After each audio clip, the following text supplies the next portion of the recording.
This week I had a question about how do we use the stock notation when we think of nomenclature, how to name ionic compounds with transition metals when these metals sometimes have different ionic charges. So that's the plan for today. So let's see what we're going to learn together. So here we're going to see, first of all, our periodic table.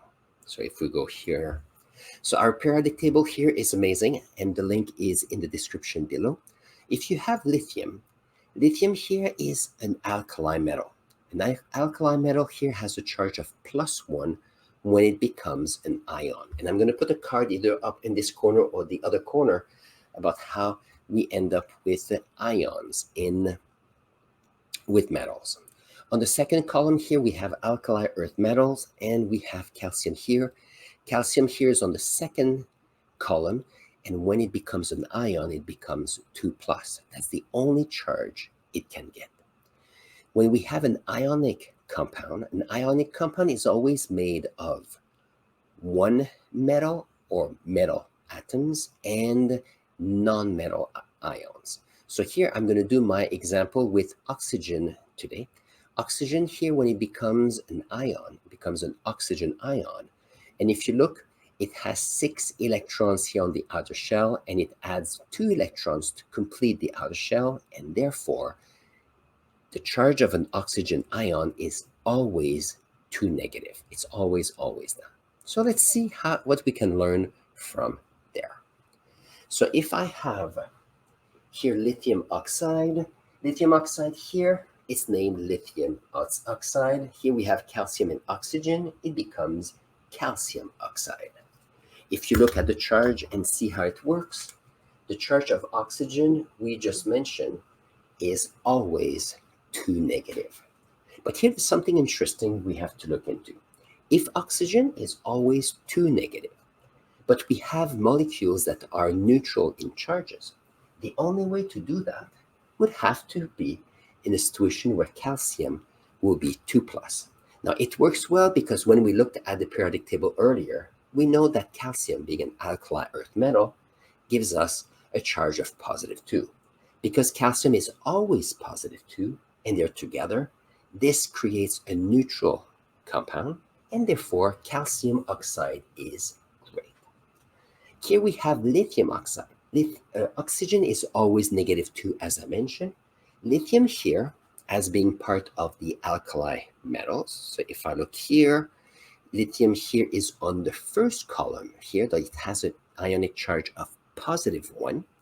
So if we look here, lithium has a positive charge, and that's why there are 2 atoms of lithium that will go with 1 atom of oxygen. And the reason for that is that 2 atoms that has a +1 gives us a total of 2 positive, which goes with the 2 negative of the oxygen, and therefore this is a neutral molecule. Being a neutral molecule, we have lithium oxide, and that is easy. Now I'm going to give a few more examples, and you'll see that this works well because we have alkali metals that always have a +1 charge, alkali earth metals that are always 2 positive, but sometimes some metals have a variety or a possibility of having several different charges, and that's when the naming becomes interesting. So let's see how we can give you a few examples. Give me a moment. So here I'm going to give a few examples. We're going to start with copper and iron, and then we're going to go with manganese. You'll see it's kind of interesting. So we have copper like this, and copper 2 like this. We have iron like this, Fe2O3. So we have here copper oxide, and then we have copper oxide. We have iron oxide, and here we have iron oxide. Perfect. This next step, let's start again. This next statement will talk about how copper can somehow you have one atom of copper with one atom of oxygen that we call copper oxide. And here we have two atoms of copper with one atom of oxygen that is also copper oxide. Now, if you look at the chemistry, because the ratios are different, here it is a 1-to-1 and here is 2-to-1. That means that we have different matter here. However, both are called copper oxide. So that's something that could be tricky. Now, Stock was a scientist saying, okay, how can we fix this to make it easier for scientists to know that copper oxide or copper oxide represents which one here? So let's see if we look at the ionic charge of these metals. We talked about the fact that oxygen is always 2 negative. 2 negative like this. If it is 2 negative and this is a neutral molecule, the only charge that copper can have here would be 2 positive. Because the charges being the same, you have a neutral molecule. It is perfect. This is a copper oxide. But if you look on this one, we have oxygen, which is 2 negative, but we have 2 atoms here of copper. In this example, we have a situation where each of the copper ions will have 1 positive charge, but because we have 2 positive and 2 negative, this Cu2O will also be a neutral molecule and will also be called copper oxide. Now there's a difference here. The oxygen does not change. However, the copper ions here can have different charges. Here it has a positive charge, and here it has a 2 positive charge. So this is what Stock decided to do. He decided to use the charge of the transition metals to help with the naming. And what he did, he used what's called Roman numerals to help. Here we have a positive charge of 2. So what he said, so here it is a copper 2 oxide. The 2 represents the positive charge of this copper ion. Now here we have 2 of the copper ions with the positive 1. That means that he said that copper oxide here is a copper 1 oxide. The Roman numeral tells us the ionic charge of these metals. So that's something that is important because now we no longer just have copper oxide for both. This one is copper 2 oxide and this one is copper 1 oxide. And this is the contribution of Stock with the nomenclature of ionic compounds with the transition metals. So let's see if I can give you another example here. So we have an example with iron. In a moment, I'll give you an example with manganese. If you have iron oxide here, iron oxide, which is great, but here we also have iron oxide. Now let's look at the charges. We know that oxygen is always 2 negative, and because I have a ratio of 1-to-1, that means here that the iron has a charge of positive 2, because positive 2 and negative 2 gives us a neutral compound. Now here is a bit different because if I have here an oxygen ion that is negative 2, but I have 3 of them, that means I have a total of 6 negative that is brought forward with the oxygen here. 3 ions of oxygen. That means that here, in order to have a neutral molecule, we need to have 6 positive here. In order to have 6 positive from the iron, but knowing that I have only 2 atoms or 2 ions of iron, the only way that it's possible would be that the ion ions, the ion of iron, there you go, would have to be 3 positive. You see how this one is 2 positive and this one is 3 positive. So what do we have? We have the oxygen that is the same with respect to the charges, but here we have 2 different ions of the same metal. And that's what we're going to use, and that's what Stock decided to use. Let's use our Roman numerals. Here we have a charge of 2 positive, so therefore this becomes iron 2 oxide. It's specific. This means that we have an iron oxide and the charge of the iron is 2. Here we have the iron ions that have 3 positive, and therefore iron 3 oxide is this one. So we know here that the formula are different for both, and now we have the two names that are different.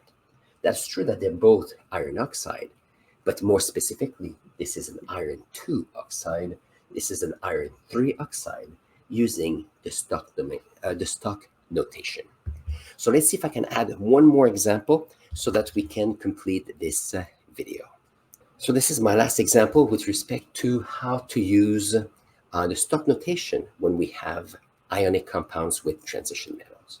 So here we have manganese, and if we look at the periodic table, the manganese is right here, right in the middle of the transition metal, right here.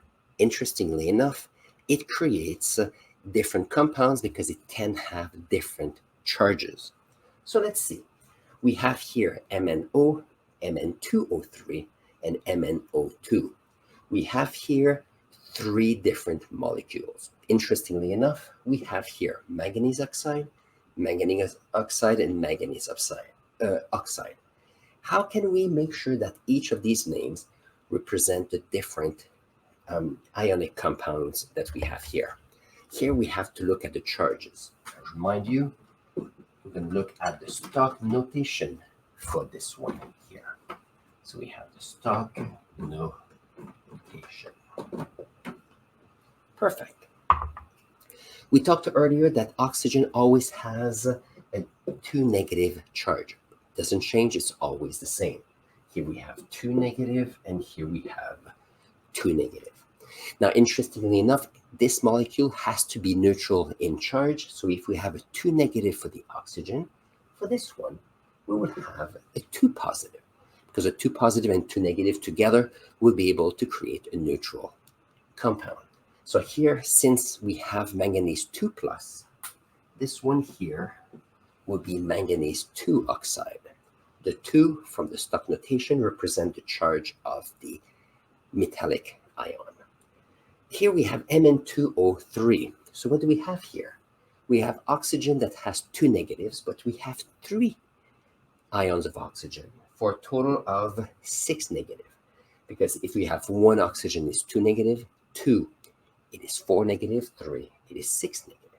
Now, in order to have a neutral compound, the 6 negative would have to have a 6 positive from the metals. And since we have 2 manganese ion, that means that each of them would have to be 3 positive, because 2 ions of manganese at 3 plus gives us 3 positive.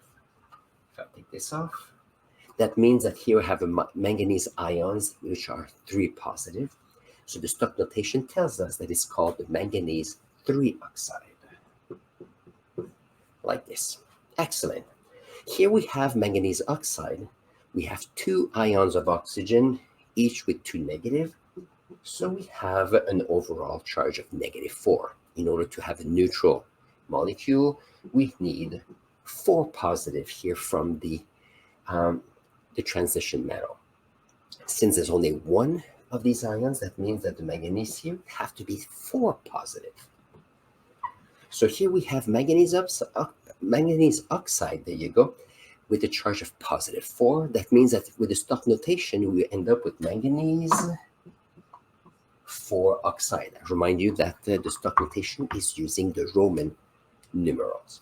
So here, if I have manganese 2 oxide, manganese 3 oxide, or manganese 4 oxide, we have 3 different names representing 3 different molecules. And that's how with the stock notation, allowed us to have a precise nomenclature of these ionic compounds with the transition metals. So if you've enjoyed this show so far, don't forget to subscribe to our channel. If you have any questions or clarification questions, put them in the comments below, because I'm using your questions to feed this channel, trying to share what I know, because I think that if you have questions and you find answer to your questions, then learning becomes transformational, because new question comes in. And that, I think, is how you grow as a learner. On this, I'm going to put here a video that you will enjoy, and I'll see you in next learning video.